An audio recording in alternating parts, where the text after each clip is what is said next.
Greetings, everyone, and a very warm welcome to Addis Dialogue with the program. I'm Shvarolako. And my guest today is Jeff Pierce, the journalist who's traveled to different parts of the world, including Ethiopia. And you might recall his recent trip to Ethiopia as well. And he's also a historian who's written a number of books with his brand new book, also now out, available on market. So we're going to talk about different issues, including these in this edition of Addis Dialogue. Just stay with us. Jeff, it's really good to see you again, brother. Yeah, it's good to be here. At least this way we talk, I don't get sick like I usually do. Yeah, you're great. I'm sorry that you're feeling. I think now you're feeling well. Yeah, no, I'm okay. I don't know what it is. My heart is Ethiopian, but my stomach is still Canadian, unfortunately. Yeah. All right. You know what, Jeff? I'm glad that I'm meeting you right after one of the great events, as you recall, that Ethiopians had last week, which was the commemoration of the Patriots' Victory Day, marking the end of the Italian occupation, I think in 1941, right? So, as a historian, can you walk us through some of the lessons that Ethiopia had to, draw? How about we start our discussion with this?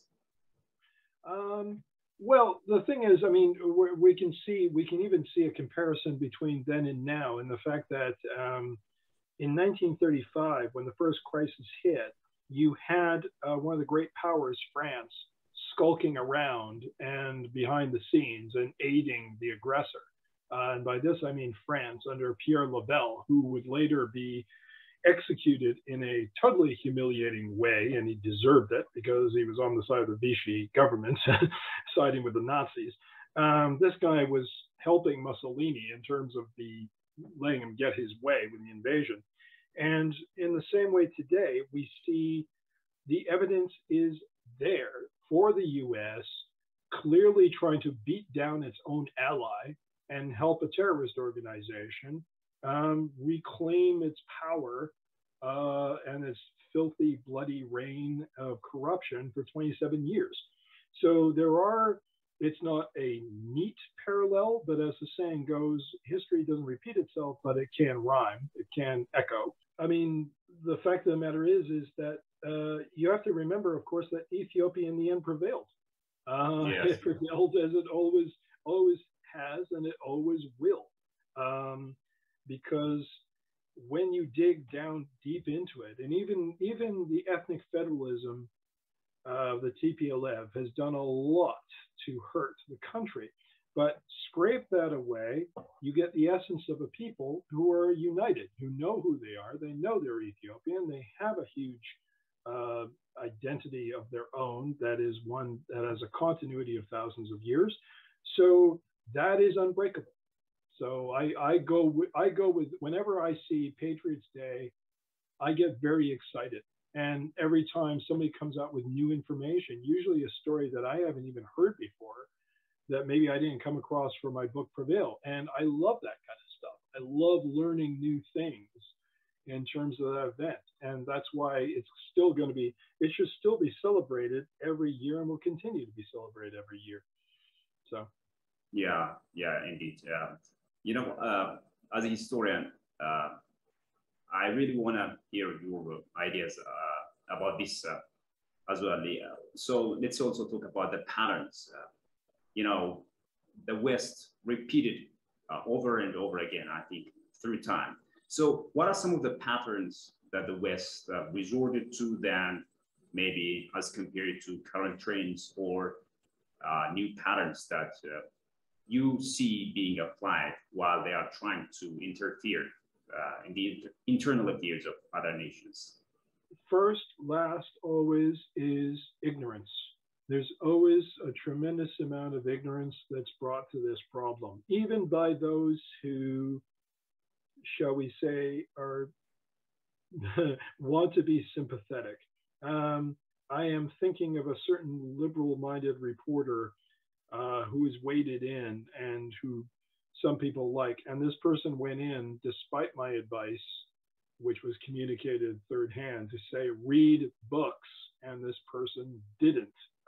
So they're embarrassing themselves even now, making very stupid, outlandish remarks, which is prompting the rest of us to distance themselves because we can't have that.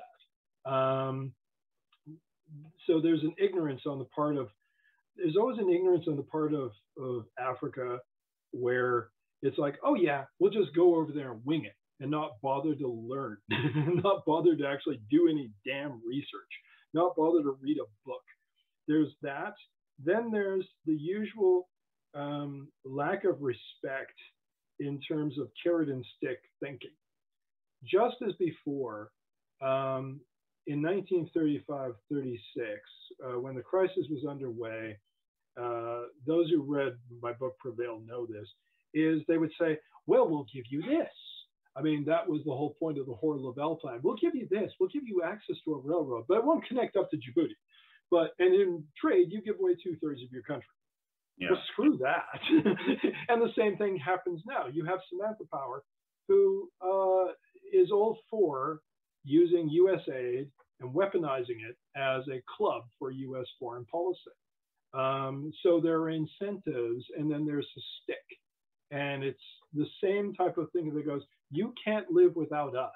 You need us. We're essential. To which I say, watch them. Watch them. They'll be just fine. They can find other friends. This is exactly what Menelik did as well. Menelik knew this very well. So did Haile Selassie in later years. But Menelik was the first to go, you know something? You guys, you can work out your own deal on how you want to divide us up, but keep in mind I'm the emperor of the country, so don't think you're pulling the wool over my eyes. He knew this right off. So we see those patterns again. And when all else fails, there's just plain deceit. The Hoare-Lavelle plan was done behind the backs of Ethiopia. It didn't fool anybody. It came out in the middle of the war. It was a complete betrayal of an ally. What do we have today? We have, again, people doing little backhanded deals. We have, well, I broke the story myself. You had American and European diplomats canoodling with a TPLF terrorist behind everybody's back. And so the story was, oh, they're retired diplomats. Well, if you buy that, I have a bridge to sell you. Everybody knows that the retired diplomats are also used as a standard conduit for backroom, back channel negotiation. So yeah, the patterns are there and repeat themselves because, you know, the goal is the same. It's a neo-colonialist goal. Yeah, absolutely. It's like the saying goes, history repeats itself, right? Yeah. Yeah. It doesn't. It doesn't, but it can rhyme. History doesn't repeat, but it can rhyme. Yeah. So exactly. So these patterns, talking about the patterns that some Western nations have been repeating, as you say, in their efforts to invade others, so to speak, are also said to have been repeated by the TPLF. So let me ask you this question. Are there any observations that you made in this regard, if any, Jeff? Well, the one good thing, there are two really great things that stand out. And I say this online on my Twitter account a lot. I love it when they're stupid, because when they're stupid, it reminds me that we're going to win. And I have come full circle to, you know, including myself as we, because people have been very kind and they say, you're one of us, you're with us. And I used to think it was be presumptuous if I would say we, but now I can't help it. I have to say we. But the TPLF can be incredibly stupid. It's just amazing how stupid they can be. Because you're dealing with the mentality of a psychopath. And psychopaths don't know how to have real, genuine feelings. If you look at psychopathy, psychopaths actually imitate other people to try to mimic how they're supposed to behave. And you see this in terms of when they make mistakes. When they sent, say, Declan Walsh and Finbar O'Reilly and let them run around and shoot child soldiers, it didn't occur to them that this would be horrifying. And of course, Declan Walsh and Finbar O'Reilly took pictures of kids, but they were black children. So of course, it didn't occur to them that they're children. It's an incredibly racist thing to do, to look at children holding rifles and go, oh yeah, and that's okay for them. So you're dealing with psychopaths, and you're also dealing with a mentality that has never had an original idea in its life. Everything that they ever do. I was checking some facts today, and I was told a story about the survivors of the concentration camps and the caves that the University of Gondar people uncovered, and how they spoke to survivors. And one had indicated, I believe it was to Jamal, Countess, and Toshiba, on how they put a guy close to a cliff and said, renounce your heritage and call yourself Tigrayan, or over the cliff you go. Now, if you remember, months and months ago, they came up with some BS video, sorry to swear, about people being pushed over a cliff. Right, I remember. Well, this is their thing. Yes. When they came up with white phosphorus, notice that story hasn't been followed up with. And they had a poor girl who was genuinely burned, but her burns were clearly not white phosphorus burns.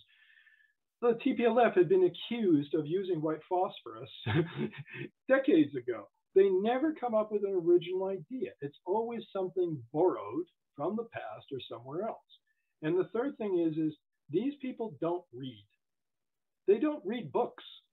And so their entire narrative, I noticed this when I was in Wallo, and we were looking at the devastation that they had caused in Desi.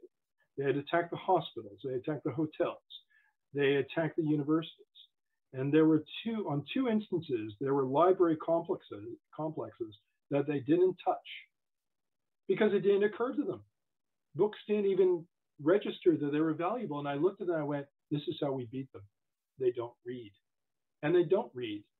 Reading takes effort. You know, reading, you actually have to, you want to read a book, you got to sit down and read a book. It's not something you can scroll through and go, okay, I'll just pluck that out of that. You actually have to sit and read. And these people don't, which is why their narrative in terms of their history is ludicrous, where they claim the most fanciful ideas about ancient Tigray giving birth to Babylonian civilization and Mesopotamia. And you're looking at this going, really? Well, the Axumites weren't around then, so how does that work? So they don't read. So they're going to lose in the end, because you have to have some humility in terms of knowledge, and there is none.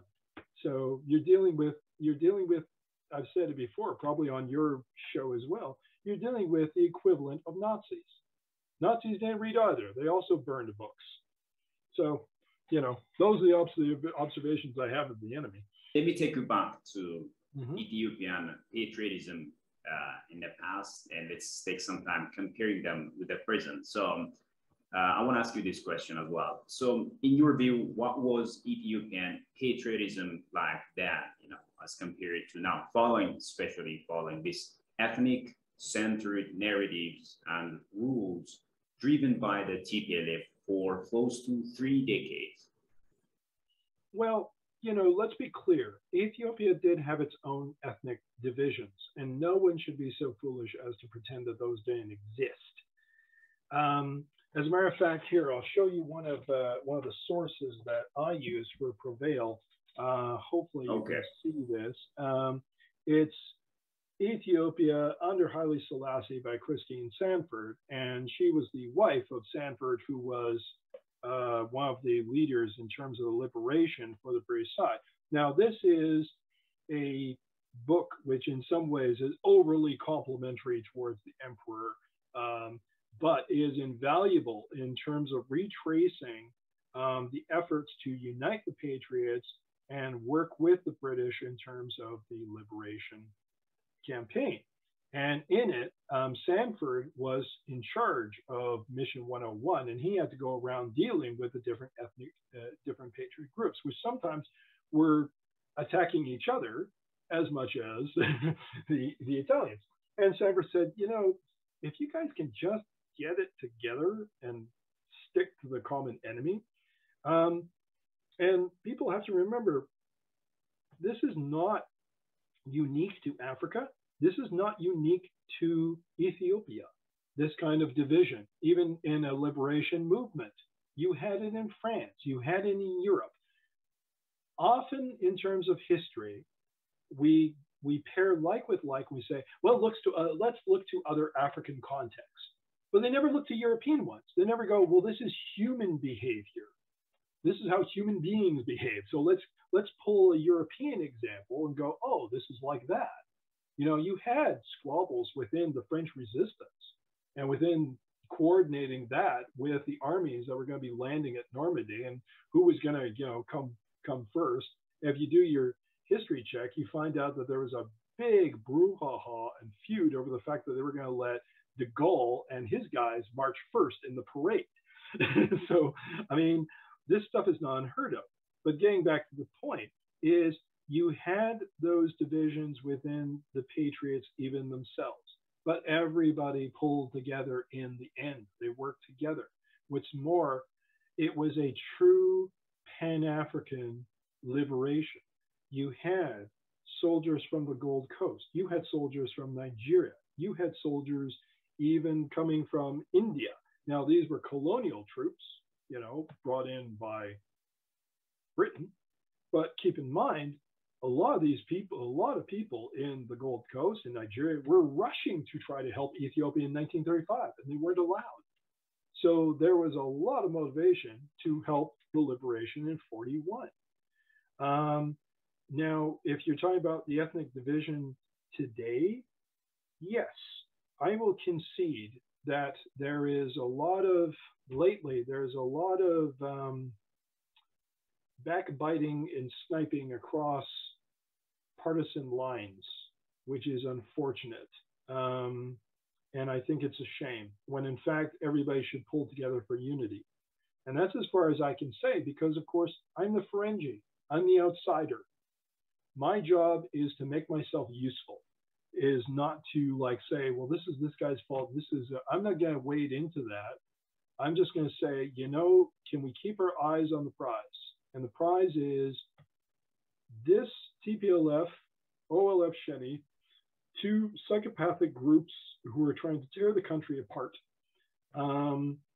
Chiefly the TPLF. Let's wipe them off the board so they never come back and plague Ethiopia again. And then you guys can decide amongst yourselves how to run your own country. Beyond that, it's not my role to say. I don't get into that because that's overstepping, in my opinion. Once it becomes history, then I'll weigh in, but it's not history yet. You know what, Jeff, talking about the TPLF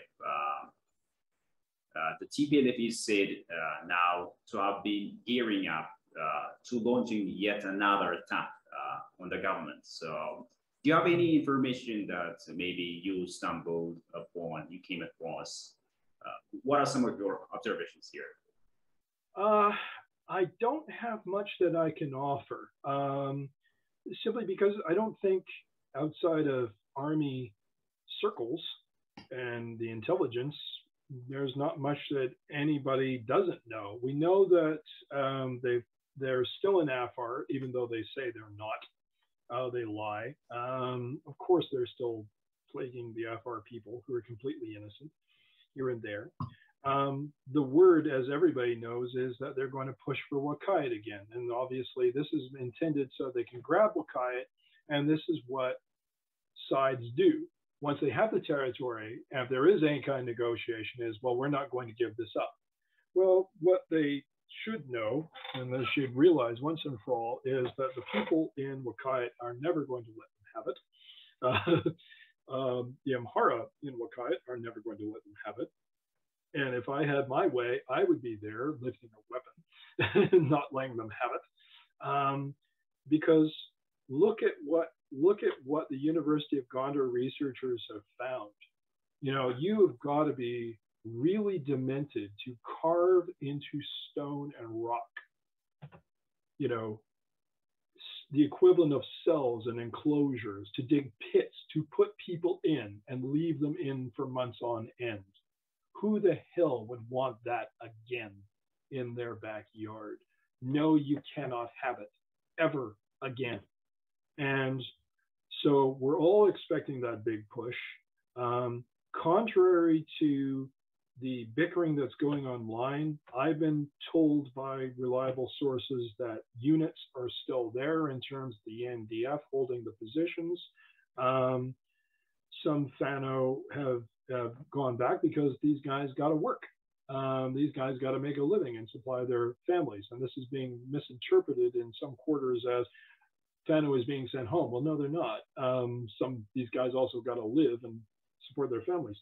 But ENDF is holding the line. So everybody's waiting for the push. I am always sketchy, pardon my ignorance, in terms of when your rainy season starts and when your rainy season ends, because I was there in August last year and poured buckets. I felt I was back in the tropics again. So who has the best guess of whether this would happen in September, October? Who knows? When it comes, here is my suggestion.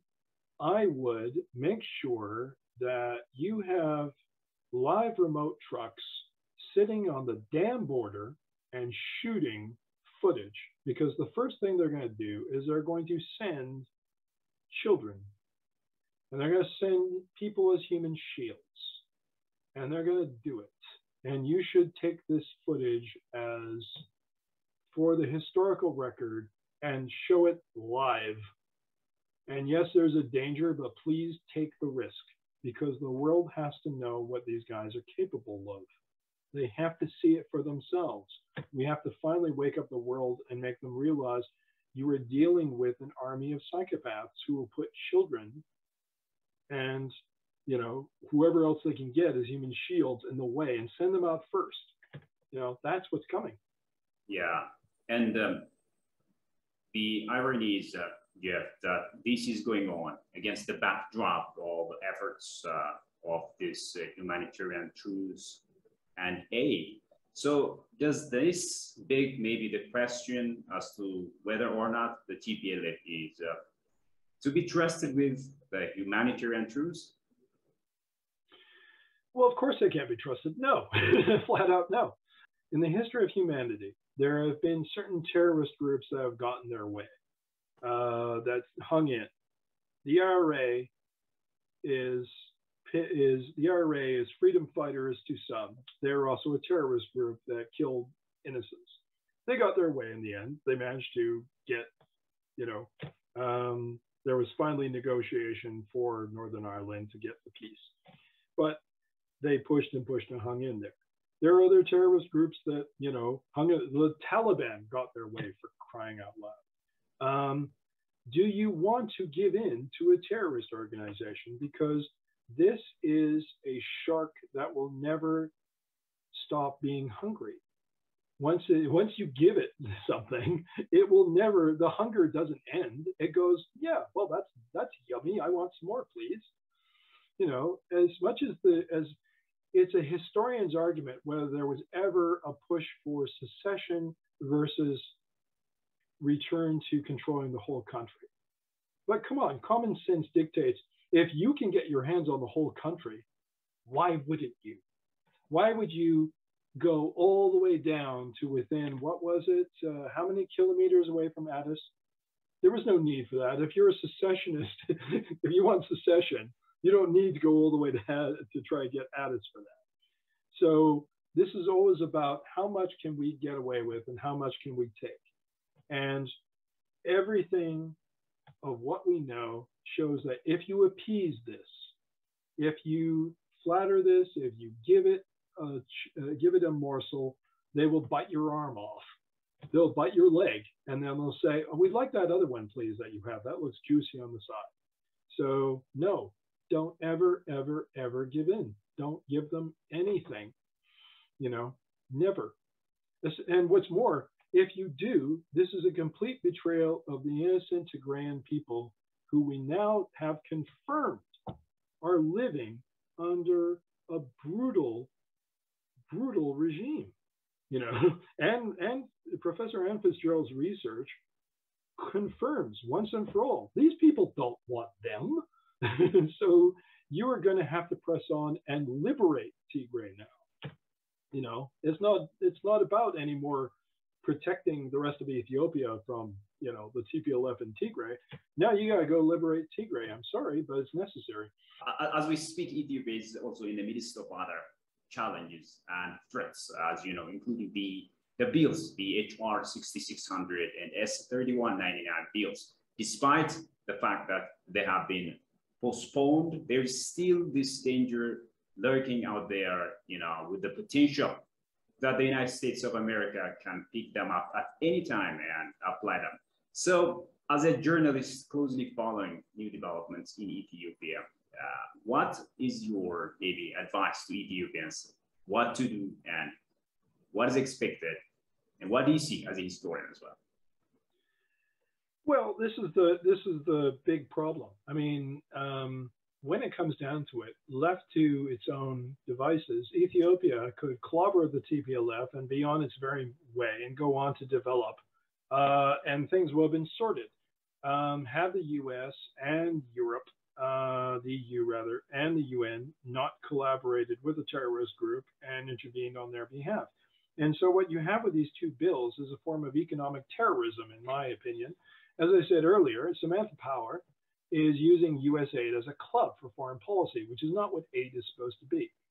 So the only recourse that you have is to seek out other friends, is to do exactly what Haile Selassie did after the liberation, because we were talking about that earlier. And what did Haile Selassie do as soon as the war was over? He went, well, the Brits let me down, and what's more, the Brits are occupying the Ogaden.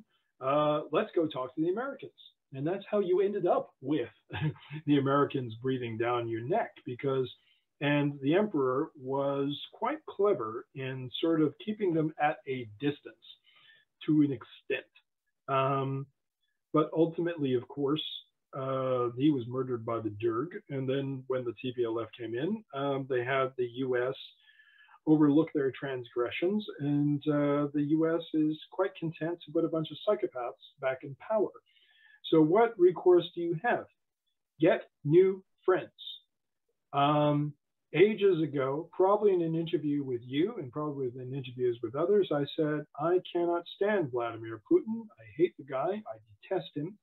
But I said, if you can get what you want out of Russia, go for it. I can't say that in good conscience anymore because we're seeing what's unfolding. And I don't like Erdogan very much. I don't like the totalitarianism of China. Unfortunately, realpolitik dictates that you be cynical and take what you can from who you can get in terms of friends. This is what happens is, if you are going to use aid and if you're going to use sanctions and economic measures to bully your own ally, they're not your ally anymore. So you got to go the other way. You got to seek out other recourses. And I keep coming back to the fact of your true friends are in Africa. We need once and for all, everybody on the continent to pull together and realize that these guys, get rid of them once and for all. Get rid of the aid, kick them out, get rid of Human Rights Watch, get rid of Amnesty, kick them out, and be done with it and be self-sustaining. That is the only way through this, because only then can you say, we don't give a blank what you think. We're running our own affairs. You can demonize all you want. Otherwise, you're going to have this hanging over your head. And I realize that in the PMO's office and in the offices of government, they're doing their best. They're trying their best to, fulfill their end of the contracts and their deals. But as I warned a certain